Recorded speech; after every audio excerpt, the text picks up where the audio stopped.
media station.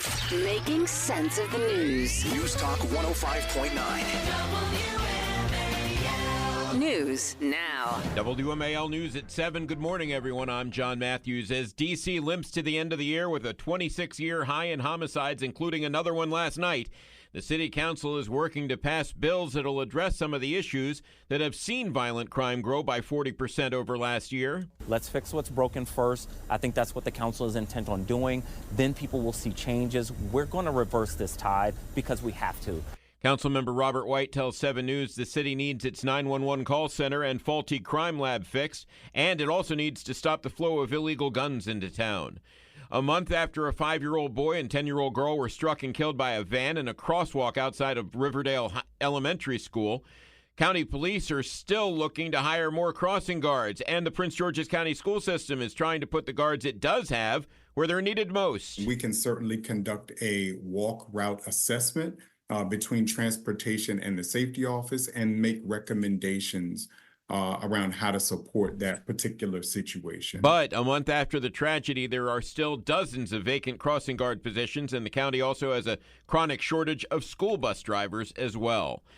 Virginia Governor Glenn Youngkin wants to get rid of the state's car tax, but a Democratic state senator says that's not going to happen. Youngkin says the locally imposed personal car tax is the single most hated tax in Virginia. He admits permanently eliminating it is complicated, but it is a very worthy aspiration. State Senator Adam Ebbin. It's kind of ridiculous to think that the governor can't lead and come up with the means to do it, but expect the legislature to do it for him in 60 days. Especially in trying financial times when the state has very large needs that need to be filled. Heather Curtis on WMAL and WMAL.com. The longtime school. Now. On 105.9 FM and streaming worldwide on the WMAL app. O'Connor and Company. Let's get to it. It's 7:06. It's Thursday morning, first day of winter. Thanks for joining us. It's Larry O'Connor back from vacation. Thank you to Andrew Langer for filling in, and for Julie, Patrice, and Mercedes, and mostly for Heather Hunter for putting up with him. Great to be back here. Tanned, rested, and ready, Mercedes. Yeah, and I look like, I have dark circles under my eyes. I'm very pale. I'm grumpy, but Langer will do that to you. I'm excited for Christmas. Coming up at 8:35, Mark Morgan's going to join us. He, of course, the former acting commissioner of U.S. Customs and Border Protection. Get his analysis of Biden's border disaster. And meanwhile, Mercedes and I are happy to welcome the Attorney General of Alabama, Steve Marshall. I'm from Michigan, Attorney General Marshall, so let's leave football out of this conversation, at least until after the Rose Bowl, okay? Well, I'm for FSU. I'm just letting you all know. Good morning. Good to be with y'all. Merry Christmas. Merry Christmas. Listen, you must be as stunned as the rest of us to see what happened at the Colorado Supreme Court here. Absolute election interference, and clearly shows that the elitist Marxists in the Democratic Party are terrified of the voters, of citizens. But is there anything you can do and other states can do to push back on this? Yeah, I think there is, Larry, and particularly you've seen it with two cases. Look, what took place in Colorado not only boggles the mind, but it is a clear effort by Democrats to be able to interfere with the election effort and to preserve a failed Biden presidency. But just yesterday, we led a brief in another case that people ought to be paying attention to, and that is the prosecution of Donald Trump in the D.C. Circuit over allegations that took place over 30 months ago. But yet in November of last year, Joe Biden said Donald Trump wouldn't be president, and then he activates a special counsel to go after the president, and now using a process that doesn't usually exist with the Supreme Court to try to expedite that trial to occur on Super Tuesday. And you all filed a brief with the U.S. Supreme Court opposing Biden's DOJ's request to fast-track Trump's prosecution. Quote, the special counsel's petition itself is strong evidence of political prosecution designed to decide the 2024 election. I got to tell you, as Attorney General, are you just watching this play out, especially what we've seen with Colorado, in what is happening? What has created this shift in our judicial system? Well, and sadly, Mercedes, I've been in the criminal justice system itself for a long time professionally. And when we see, for example, what's going on in the D.C. circuit, the efforts to circumvent all normal processes is clearly unprecedented. And again, I think it shows the desperation of the Biden administration to be able to preserve power. But the hope is that we have a responsible Supreme Court, both in evaluating the Colorado decision, and I think that me and my colleagues will be weighing in on that case as well. But at least as it involves the special counsel's effort in the D.C. circuit, let's allow the prosecution to play out. Let's allow the president to be able to engage in an appeal regarding his immunity claim, and not somehow another attempt to expedite a trial to impact the election process. Well, and Smith is already telegraphing that he wants this expedited quickly because he wants to convict Trump before the election. So he's proving that it's a political process, not one that seeks the truth and justice. But, Mr. Attorney General, we're speaking with the Attorney General of Alabama, Steve Marshall. This is all great in terms of being on the defensive to push back against this. What about going on the offensive? You heard me talk about the border, where we've got Mark Morgan joining us to talk about the fact that this president has ignored our border laws. He is completely derelict in his duty to protect our border and has allowed people violating the law to come into this country by the millions.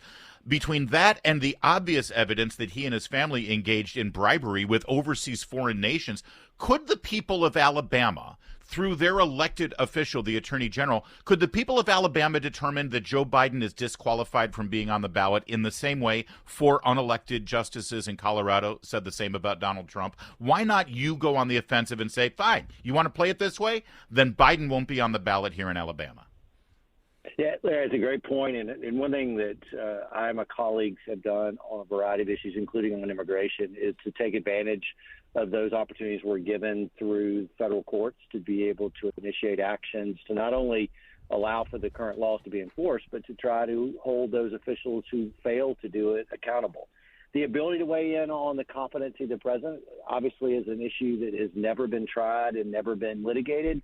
The ability that we have to be able to aggressively pursue that particular issue, I'm uncertain about. But there are ways and there are definite victories we've had thus far. And I think it's incumbent upon me and my colleagues to remain aggressive in using the tools at our disposal to find unlawful activity and be able to stop it.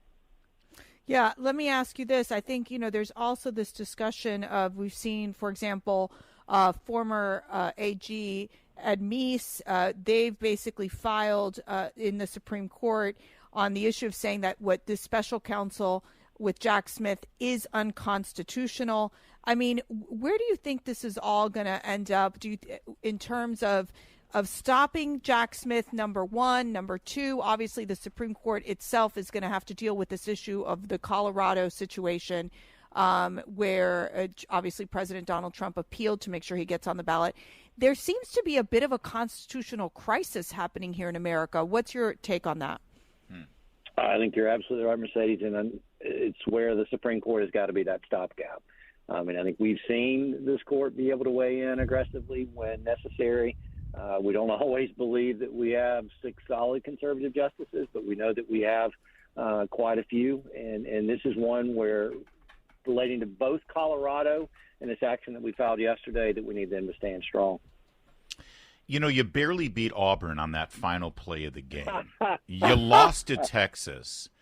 Do you really think the Tide has any chance against the Michigan Wolverines, who have now, this is their third time in the championship, so we're rolling, we're undefeated. We beat Ohio State handily 3 years in a row. And are you even going to show up for this game? Larry, I look forward to you calling me back on the early morning of January 2nd. Oh, boy. And let's discuss the results of the game. Look, hey, we're excited. Michigan's a great team, and we're just looking forward to the opportunity to go to the Rose Bowl and enjoy a great game on New Year's Day. Yeah, I understand that you've hired a former Michigan linebackers coach to basically come in and be a spy. I mean, is this really what Nick Saban has to reduce himself to spy on the other team? Michigan would never do that. Oh wait a second. Wait, forget I said that. I'm just going to say, go Fighting Irish. That's all I've got to say. Oh, please. Do they still have a team?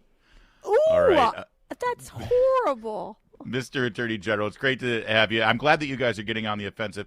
I know that R.J. Samiaris here in Virginia, as well as Ken Paxton in Texas. There's a couple of and out of Missouri. There's some great attorneys general who are figuring out that the only way to fight is to get on the offensive and actually use the law the same way the left has done to us for these so many years. So I appreciate you jumping on board as well. I just hope it's not too late. This is the kind of thing that undermines people's faith in our country, and we can't keep going down this road where courts are deciding these things.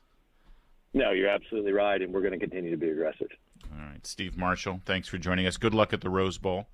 And I'm thinking, you know what? If Michigan does prevail, you could send me some of that real good Conecuh sausage down there. I love that stuff. Fair enough. Done. All right. And if Michigan loses, well, that's not going to happen. We don't have to worry about that. All right. Thank you. Thank you, Mr. Attorney. I'll figure something. We'll send you a Buddy's Pizza from Detroit. There you go. It is 7:15, WMAL traffic and weather. Every 10 minutes, first on the 5s with Jamie Whitten and the Hadid Carpet.